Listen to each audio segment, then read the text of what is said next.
स्वागत है ब्रेक के बाद। आप देख रहे हैं इस वक्त डीडी न्यूज़ पर। जैसा कि ब्रेक पर जाने से पहले हमने बताया था कि भारत का हाईटेक चुनाव दुनिया भर में चर्चा का विषय है। तो लोकतंत्र के महापर्व में टेक्नोलॉजी का कमाल दिखाई पड़ रहा है और दुनिया भर के देशों में भारतीय लोकतंत्र और चुनाव का विशेष आकर्षण है। तो लोकतंत्र के महापर्व में भारत में जो टेक्नोलॉजी है उसका कमाल साफ तौर पर दिखाई पड़ने लगा है और काफ़ी इस्तेमाल हो रहा है टेक्नोलॉजी का। तो दुनिया भर के देशों में भारतीय लोकतंत्र और यहाँ के चुनाव का विशेष आकर्षण है कि किस तरह यहाँ पर तकनीकों का प्रयोग किया जाता है। लोकसभा चुनाव के ऐलान के साथ ही पूरे देश में सियासी चर्चा भी जोरों पर है।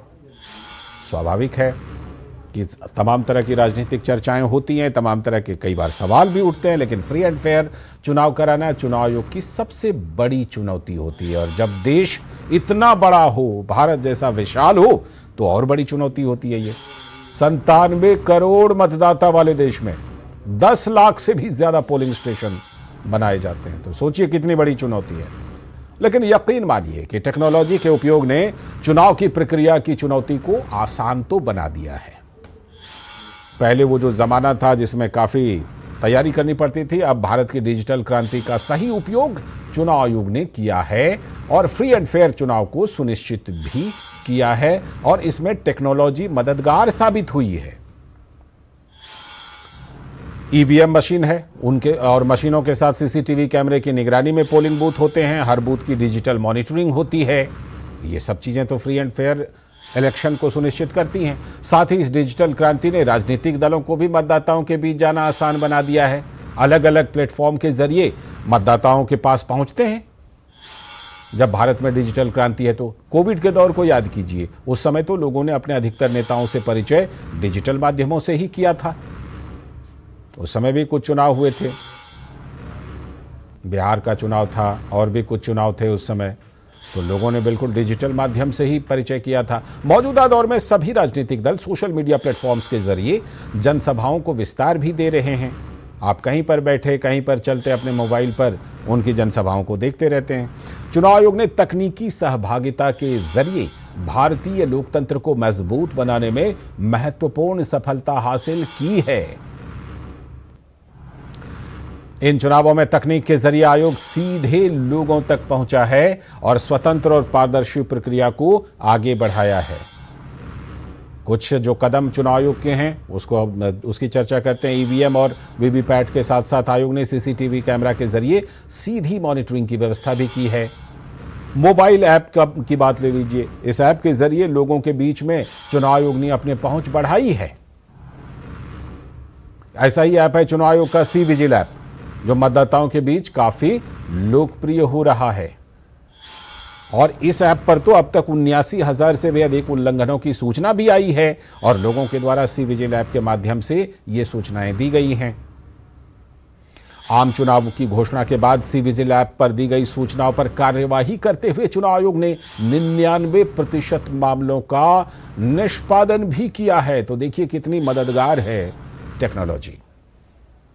लेकिन चुनाव आयोग की खबरों पर बिल्कुल पैनी नजर रखते हैं हमारे संवाददाता ऋषि कुमार। तो वो हमें और ज्यादा अपडेट देंगे कि क्या कुछ नई टेक्नोलॉजी का इस बार उपयोग होने वाला है। ऋषि, सब जगह पर वाहवाही हो रही है दुनिया भर में चुनाव आयोग द्वारा टेक्नोलॉजी के इस्तेमाल को लेकर के। इस बार भी कुछ नई चीजें देखने को मिलेगी हमें।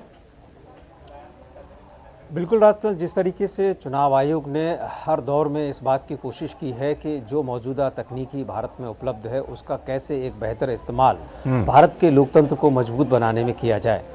अब अगर हम बात करें कि एक दौर ऐसा था जबकि सिर्फ टेलीफोन पे दुनिया चलती थी और भारत में सिर्फ और सिर्फ टेलीफोन के माध्यम से सूचनाओं का आदान प्रदान होता था। तो एक बार पोलिंग पार्टी निकल जाती थी, उसके बाद जब वो वापस आती थी तभी बता पाती थी कि क्या उनके साथ हुआ है जी। ऐसे में तमाम जो बूथ लूटने से लेकर तमाम घटनाएं भी बाद में पता चलती थी। लेकिन आज का दौर कंप्लीटली हम कह सकते हैं पूरी तरीके से पारदर्शिता का दौर है और सेकंड दर सेकंड हमें इंफॉर्मेशन मिल जाती है कि कहां पर क्या चल रहा है।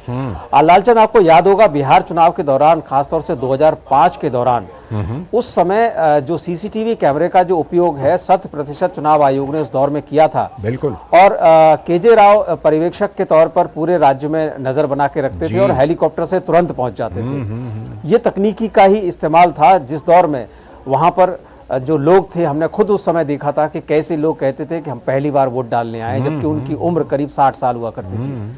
तो ये चुनाव आयोग ने तकनीकी के माध्यम से इस बात को रेखांकित किया है कि कैसे हम मतदाताओं तक पहुंचें और कैसे उनकी बात को मुल्क के सामने रखा जाए कि वो क्या सोचते हैं। जैसे कि आपने खुद जिक्र किया, राजनीतिक दलों ने, राजनीतिक पार्टियों ने इसका खूब लाभ उठाया है, लेकिन मुझे लगता है इसका सबसे बड़ा लाभ लोगों को मिला है, क्योंकि लोगों ने अपने आप को एम्पावर किया है।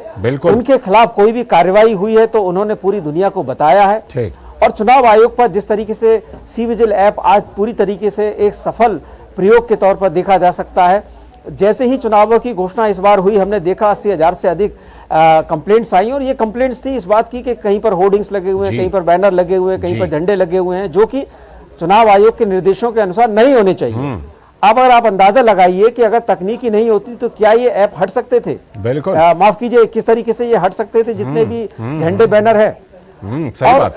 और 99% मामलों में कार्यवाही भी की, चुनाव कार्यवाही भी की है। तो ये जो पूरा का पूरा परिदृश्य बदला है, ये तकनीकी के उपयोग, और इसमें एक सोच है आयोग की। बिल्कुल, इसमें आयोग को क्रेडिट देना होगा कि उन्होंने इस बात से बिल्कुल भी हिचक नहीं किया कि वो तकनीकी के उपयोग को लेकर उससे कोई गुरेज करे और उसका इस्तेमाल जो है लोगों के हक में। और इन उपलब्धियों की इसीलिए तो दुनिया भर में चर्चा भी हो रही है। बहुत बहुत शुक्रिया ऋषि, इस खबर पर जोड़ने के लिए और चर्चा में हिस्सा लेने के लिए।